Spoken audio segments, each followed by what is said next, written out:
दोस्तों नमस्कार।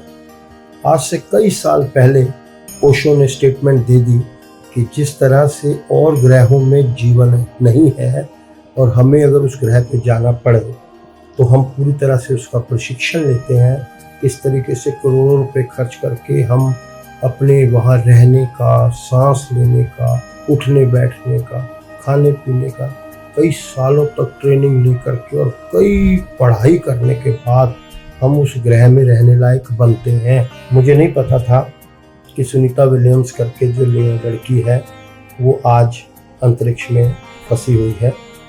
किसी कारण किसी खबर से पता चला और जब मैंने ये बात अपने बच्चों को बताई तो मेरे बच्चे कहने लगे कि पापा सुनीता विलियम्स ने भी यही स्टेटमेंट हूबहू वहाँ से दी है कि हम इस ग्रह में, जो पृथ्वी ग्रह है, हम यहाँ पर मुफ्त में जीवन जी रहे हैं, मुफ्त में रह रहे हैं। सेम यही बात उसने भी पापा कही है।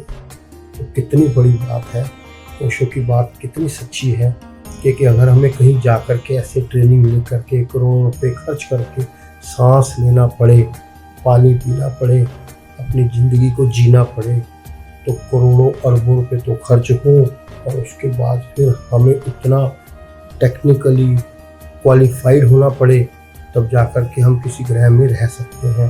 परमात्मा ने हमें सहज में ही इस पृथ्वी पर आनंदित होने के लिए भेजा है, सुख पाने के लिए भेजा है।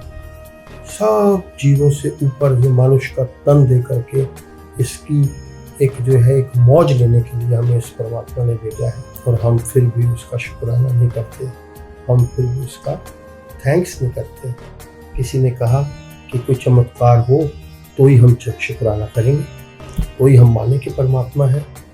तो वो कहने लगे कि कितने ही हजारों पृथ्वियाँ हैं, हजारों सूरज हैं, उन पर जीवन नहीं है, उन पर पानी नहीं है, उन पर जीवन संभव ही नहीं है।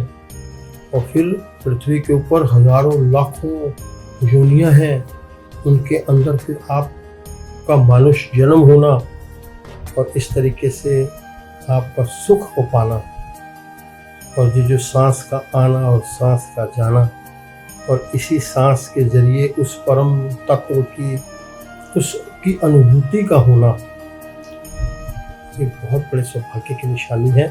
बस थोड़े से पुरुषार्थ और थोड़ी सी मेहनत की कसर है। अगर लगन लगा लें तो हम उस परमात्मा के अंश हैं और उसी से ही एकाकार होने में पल नहीं लगता। कमी है तो हमारी अपने विचारों की, अपने लगन की, और हम छोटे छोटे ये जो क्षणिक सुख के लिए हम अपने ये अनमोल श्वास जो है वो खर्च कर रहे हैं। तो किसी भी तरीके से हमारा ये फर्ज बन जाता है कि जो हम लोग धर्म ग्रंथ पढ़ते हैं, किसी सत्संग में जाते हैं, गुरुद्वारे में जाते हैं, महापुरुषों की वाणियाँ पढ़ते हैं, उन पर अमल करके उसका हम फायदा उठाएं और इस जीवन को सकारात्मक कर लें। जय जय।